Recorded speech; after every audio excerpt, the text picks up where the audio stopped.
Assalamualaikum dan selamat pagi. Terima kasih kepada seluruh keluarga Malaysia memilih untuk bersama kami pada pagi ini dalam Selamat Pagi Malaysia. Sudah pastinya pagi ini bersama saya Ismail Adnan. Dan juga saya Syuhaida Arifin. Terima kasih untuk anda semua yang memilih untuk bersama dengan kami di TV1 Samita RTM ataupun di Facebook kami Selamat Pagi Malaysia. Nadi Seri Pagi. Kita harapkan agar anda disenari dan juga memulakan pagi hujung minggu anda dengan penuh iltizam dan juga untuk memastikan perubahan dan juga penambahbaikan diri sendiri melalui beberapa aktiviti berfaedah yang boleh dilakukan bersama keluarga pada hujung minggu. Syuhaida, kita nak tengok perkembangan dan juga perkongsian terkini berita-berita utama di akhbar dan juga portal-portal berita tempatan.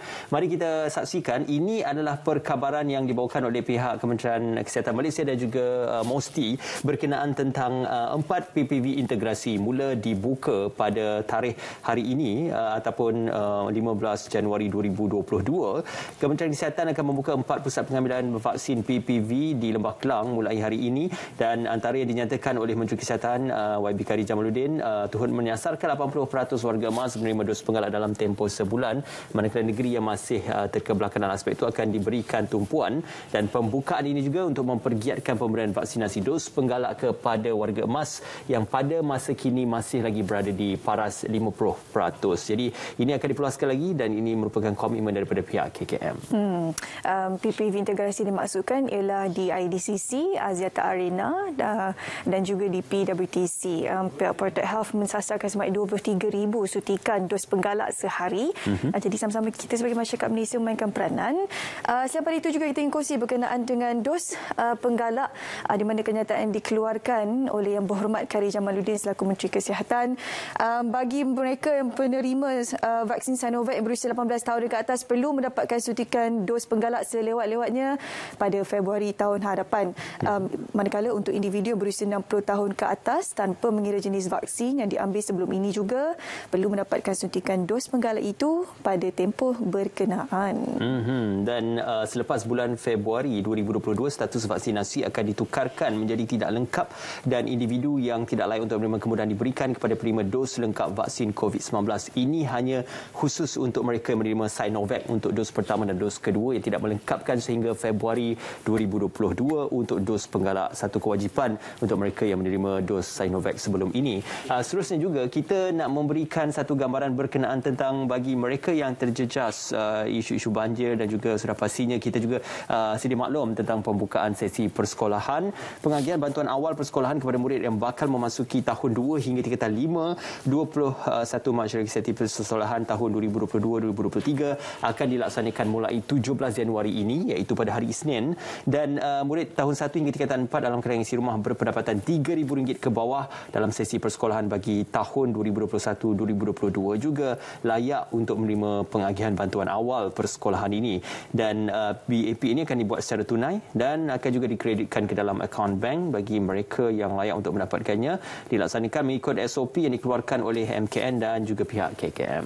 Pastinya BAP ini boleh membantu ibu bapa terutama yang terjejas sebabkan situasi banjir untuk menyediakan kelengkapan persekolahan yang asas untuk anak-anak mereka. Jadi sekurang-kurangnya bantuan ini boleh memberikan sedikit kelegaan untuk ibu bapa di luar sana.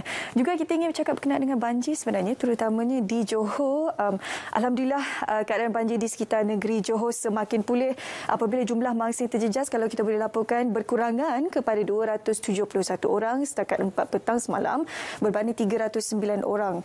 Jadi kata Pengerusi Jawatankuasa Kesihatan dan Alam Sekitar Negeri R. Vidyanathan, 8 pusat pemilihan sementara PPS masih lagi dibuka, iaitu di 3 daerah dengan segamat yang mencatatkan jumlah mangsa tertinggi, iaitu 161, Muar 98, Tangkak 12. Okey, itu situasi banjir di Johor yang semakin pulih. Seterusnya berkaitan juga tentang banjir, Kementerian Dalam Negeri akan mendapatkan aset baharu untuk penugasan PDRM dalam perihal ini. Ini yang dinyatakan oleh Menteri Dalam Negeri Datuk Seri Hafzah Zainuddin. Cadangan itu dikemukakan susulan aset sedia ada termasuk helikopter dan bot didapati telah usang dan tidak mencukupi selain ketinggalan daripada segi teknologi.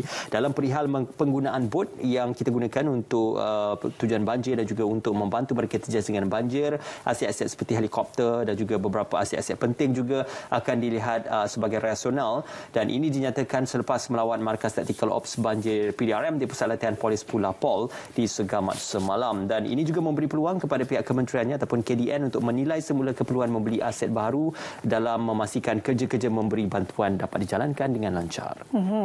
Ini pastinya akan memberikan satu sinar ataupun harapan untuk kesemua petugas TM dan sebagainya, kerana aset-aset ni kita dapat saksikan diperlukan sebenarnya kerana untuk kita mengelakkan sebarang kecelakaan ataupun kemalangan berlaku disebabkan aset-aset yang tidak dapat diselenggarai dengan baik ini. Jadi kajian ini kita harap dapat membuahkan hasil di masa hadapan untuk membantu pihak ATM kita bertugas dengan lebih cekap dan juga berdedikasi.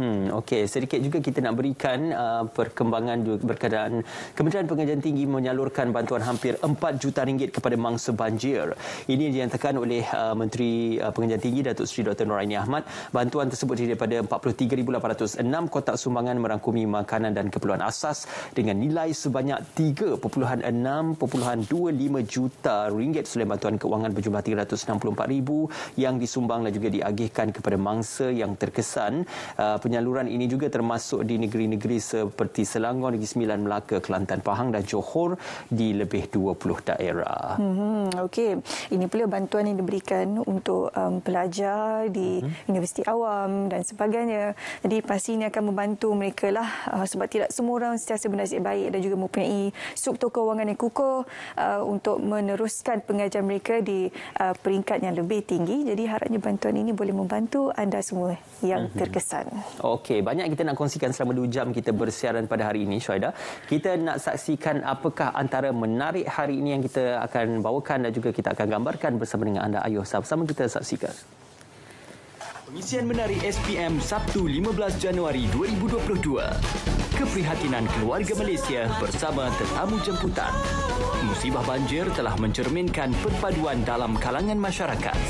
Bagaimana untuk kekal cergas dan sihat bersama jurulatih kecergasan dan pakar diet. Inspirasi lukisan minyak oleh pelukis berbakat dan berhibur bersama Lan Solo dalam Santai Selebriti. Teruskan menonton bersama kami.